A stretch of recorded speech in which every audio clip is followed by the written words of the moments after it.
बहुत स्वागत है। जिस तरह से आज बाज़ार में चाल चली, ऐसा लग रहा था जैसे बाज़ार में इंडेक्स कह रहे हैं कि एक तरफ उसका घर, एक तरफ मैं किधर जाऊँ होता नहीं फैसला। तो एक तरफ आईटी, एक तरफ बैंकिंग मतलब दोनों अलग चाल में और उन दोनों के बीच में इंडेक्स अटका हुआ या कहें कि त्रिशंकु बना हुआ। तो ये क्या कहानी रही आज बाज़ार की? बिल्कुल। देखिए राजीव जी, बाजार में पिछले कुछ दिनों से हम बहुत अच्छी तेजी देख रहे हैं। पर्टिकुलरली आप अगर अगर आपको याद होगा तो हमारा जो लास्ट मुलाकात हुई थी अपनी, वो हुई थी इलेक्शन रिजल्ट्स के पहले वाले फ्राइडे को। और उसके बाद से जो इलेक्शन रिजल्ट्स आए, स्टेट इलेक्शन के रिजल्ट्स, उसके बाद से बाजार में एक धुआंधार तेजी हुई है। और पिछले 7 सप्ताहों में लगातार एक बहुत अच्छी तेजी देखने के बाद इस वीक में थोड़ी वोलेटिलिटी है बाजार में। वेडनेसडे को तो एक भारी गिरावट, पिछले कई महीनों में इस तरह की गिरावट हमने नहीं देखी, उस तरह की गिरावट थी। तो अब जिन लेवल्स पे बाजार है, यहाँ पे वोलेटिलिटी तो एक नॉर्म रहेगा। मुझे लगता है बाजार में जो उठापटक चालू रहेगी।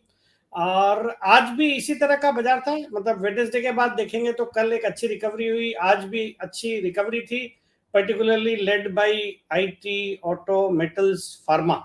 इनने आज इन सेक्टर्स ने अच्छा परफॉर्म किया। IT was the main front runner today.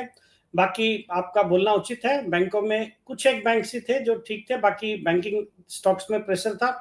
But मुझे लगता है ये जो उतार चढ़ाव रहेगा, ये बाजार में अभी जारी रहेगा। एक तो ईयर एंड की वजह से थोड़े लोग बाग छुट्टियों पे भी है, एफआईआई नदारद है या कम काम कर रहे हैं।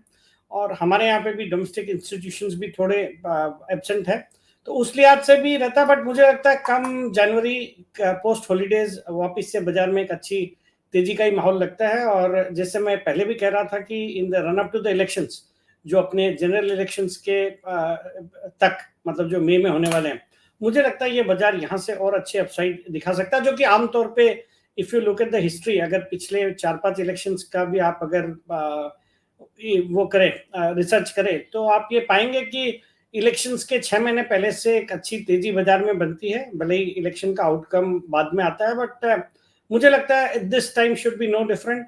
फिर बीच में हमारे वोट ऑन अकाउंट भी रहेगा। और बाकी फेड से भी ऐसी उम्मीदें हो रही है कि मार्च में हो सकता है फेड रेट कट शुरू करे। मतलब पिछले फेड की मीटिंग में तो ऐसे इंडिकेशंस थे, या बाजार ने ऐसे अनुमान लगा लिया था कि 2024 में 3 बार 25 बेसिस पॉइंट की रेट कट हो सकती है। तो all in all things are looking positive. Although जो वैल्यूएशंस है वो थोड़े महंगे हो गए, या जितने कंफर्टेबल हम थे आज से 1 महीने पहले, उससे अब थोड़ा कॉशियस रहने की जरूरत है। खाली मेरा निवेशकों से यही सलाह रहेगी कि एक तो क्वालिटी स्टॉक्स में रहे, अपने क्वालिटी स्टॉक्स की क्वालिटी को चेक करें। और जहां कहीं पे भी एक्सपेंसिव, बहुत ज्यादा एक्सपेंसिव हो गए स्टॉक, मतलब एक धुआंधार तेजी हो गई स्टॉक में और वैल्यूएशंस बहुत ज्यादा एक्सपेंसिव हो गए हैं, वहां थोड़ी बहुत प्रॉफिट बुक कर सकते हैं। बाकी मुझे लगता है होल्ड करना चाहिए। और बाजार में अगर सब्सटेंशियल कोई गिरावट आती है, जैसे परसों का दिन था, या कोई, मतलब परसों कारण बहुत थे जो कि जस्टिफाई नहीं कर रहे थे इतनी बड़ी गिरावट की। तो अगर कोई बहुत बड़ा एक कारण नहीं होता और बाजार में ऐसे ही प्रॉफिट बुकिंग आती है, तो मुझे लगता है वो एक मौका होगा मीडियम से लंबे अवधि के लिए खरीदारी करने का।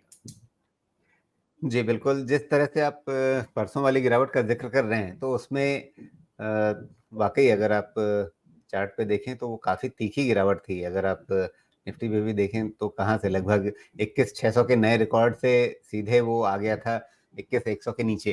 तो 500 पॉइंट ऊपर से नीचे आ जाना एक दिन में झटका था। और लोग याद कर रहे थे कि इससे पहले जो सितंबर में खास करके मिड कैप, स्मॉल कैप में झटका लगा था, वैसा ही झटका इस बार लार्ज कैप में लग गया। तो क्या उसका एक पैरेलल था ये?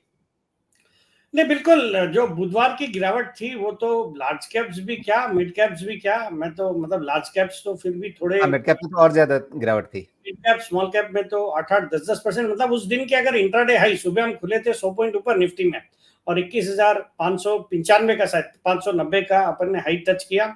और वहां से जो गिरे 21,100 के आसपास, मतलब 500 पॉइंट की गिरावट, उसमें मिड कैप स्मॉल कैप में तो एक भारी गिरावट देखने को मिली, लार्ज कैप्स भी काफी पीटे।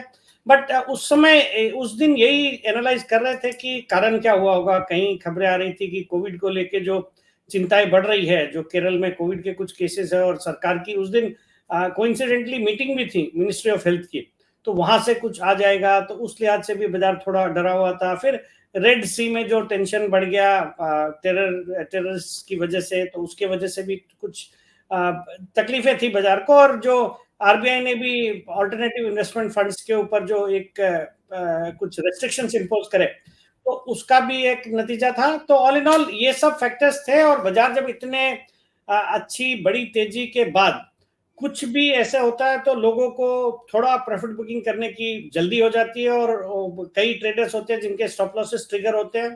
तो एवरीथिंग वर्कड, और मुझे लगता है सबका एक साथ वो मिश्रण होने की वजह से बाजार में गिरावट आ गई। बट बाद में जब यूएस के मार्केट्स में भी कुछ नहीं हुआ, यूएस के मार्केट्स पॉजिटिव थे, फिर हम नेक्स्ट डे खुले, और एफआईएस की कोई बहुत ज्यादा बिकवाली के नंबर्स नहीं थे, जितनी बड़ी गिरावट थी उसके हिसाब से कोई छोटा मोटा ही फिगर था।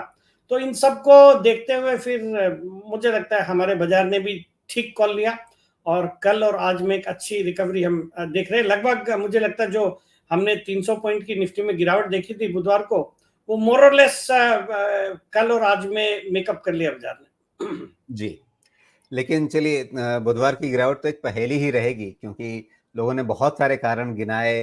बाकायदा 8-10 कारणों की लिस्ट बाजार में तैर रही थी उस दिन।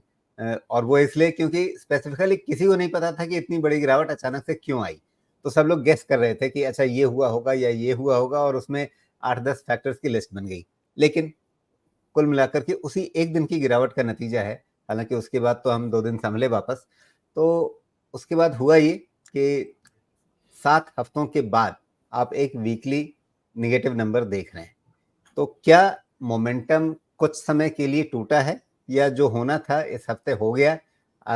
आगे से फिर हम बेहतर रुझान देखेंगे बाजार में। नहीं, देखिए राजीव जी, ये जो वोलाटिलिटी शुरू हुई है ये तो थोड़े दिन और जारी रहेगी। मतलब वो क्लियर रन जो हम देख रहे थे पिछले 7 सप्ताह से, वैसा तो नहीं लगता।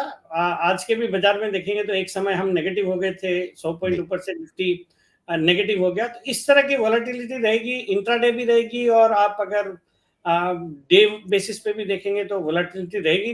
तो उस तरह का जो क्लियर रन था वो तो नहीं लगता है। बट ओवरऑल मेरा तो व्यू बाजार में तेजी का ही है। हालांकि जो शॉर्ट टर्म ट्रेडर्स हैं उनके लिए जरूर थोड़ा कॉशियस, या चूंकि उनका ट्रेडिंग का व्यू है तो स्टॉप लॉसेस अपने रखने चाहिए और ट्रेड करना चाहिए। बाकी मीडियम से लंबी अवधि में यहाँ से भी अच्छे अपसाइड नजर आते हैं। और जैसे मैंने कहा, स्टॉक शुड बी क्वालिटी। आप जो भी स्टॉक चल रहे हैं, कुछ भी चल रहे हैं, उनमें या छोटे जो बहुत ज्यादा स्मॉल कैप या पेनी स्टॉक्स है उस तरफ नहीं जाए। और बाकी ओवरऑल बाजार में तेजी लगती है।